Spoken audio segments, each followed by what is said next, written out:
Welcome to Latha cooking channel. ಇವತ್ತಿನ recipe fish fry ಹೇಗೆ ಮಾಡೋದು ಅಂತ ನೋಡೋಣ ಬನ್ನಿ. ಫಸ್ಟು ಚೆನ್ನಾಗಿ ತೊಳೆದು ಹೆಚ್ಚಿಟ್ಟಿರುವಂಥ ಫಿಶ್ ತೊಗೊಂಡಿದ್ದೀವಿ.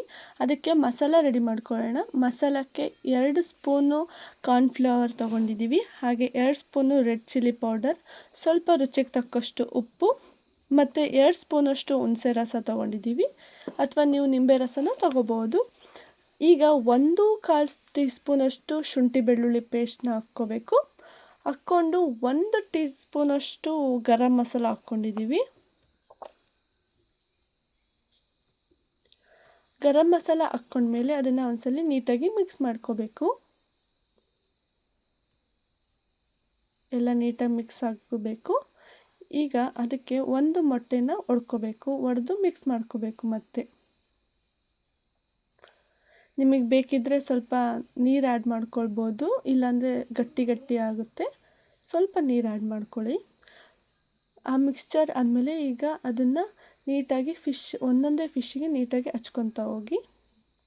ನೋಡ್ತಾ ಇದ್ದೀರಲ್ಲ, ಎಲ್ಲ ಕಡೆ ಹಚ್ಚಬೇಕು ನೀಟಾಗಿ. ದಪ್ಪ ಹಚ್ಚಿದರೆ ಅದು ರುಚಿ ಬರಲ್ಲ, ಮೇಲೆಲ್ಲ ದಪ್ಪ ಅನಿಸುತ್ತೆ. ಸ್ವಲ್ಪ ಲೈಟಾಗಿ ಹಚ್ಕೊಳ್ಬೇಕು, ಜಾಸ್ತಿ ದಪ್ಪನೂ ಹಚ್ಚಬಾರ್ದು. ನೋಡಿ, ಈ ಥರ ಹಚ್ಕೊಂಡ್ರೆ ಸಾಕು, ಚೆನ್ನಾಗಾಗುತ್ತೆ.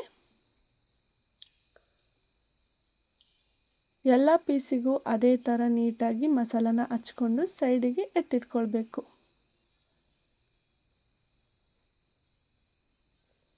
ಈ ರೀತಿ ಎಲ್ಲ ಪೀಸಿಗೂ ಹಚ್ಕೋಬೇಕು. ನೋಡಿ, ಇದನ್ನು 1 ಅವರ್ ಫ್ರಿಜ್ಜರಲ್ಲಿ ಎತ್ತಿಡಬೇಕು.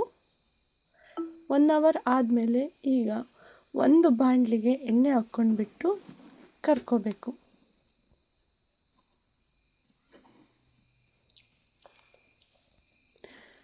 ಲೋ ಫ್ಲೇಮಲ್ಲಿ ಇಟ್ಕೊಂಡು 10 ನಿಮಿಷದ ತನಕ ಒಂದು ಸೈಡನ್ನು ನೀಟಾಗಿ ಫ್ರೈ ಮಾಡ್ಕೋಬೇಕು. ನೋಡ್ತಾ ಇದ್ದೀರಲ್ಲ, 10 ನಿಮಿಷ ಆಯಿತು. ಈಗ ಇದನ್ನು ಉಲ್ಟಾ ಹಾಕ್ಕೋಬೇಕು. ಎಲ್ಲನೂ ನೀಟಾಗಿ ಉಲ್ಟಾ ಹಾಕ್ಕೊಳ್ಬೇಕು. ಉಲ್ಟಾ ಹಾಕ್ಕೊಂಡು 5 ನಿಮಿಷ ಆದಮೇಲೆ ಈ ರೀತಿ ಆಗುತ್ತೆ. ನೋಡಿ, ಇದು ಚೆನ್ನಾಗಿ ಬೆಂದಿರುತ್ತೆ. ಹೈ ಫ್ಲೇಮಲ್ಲಿ ಇಟ್ಟರೆ ಒಳಗಡೆ ಅಷ್ಟೇ ಬಂದಿರಲ್ಲ, ಹೊರಗಡೆ ಅಷ್ಟೇ ಬೆಂದಿರುತ್ತೆ. 5 ನಿಮಿಷ ಆದಮೇಲೆ ಈ ರೀತಿ ತಕ್ಕೊಬೇಕು.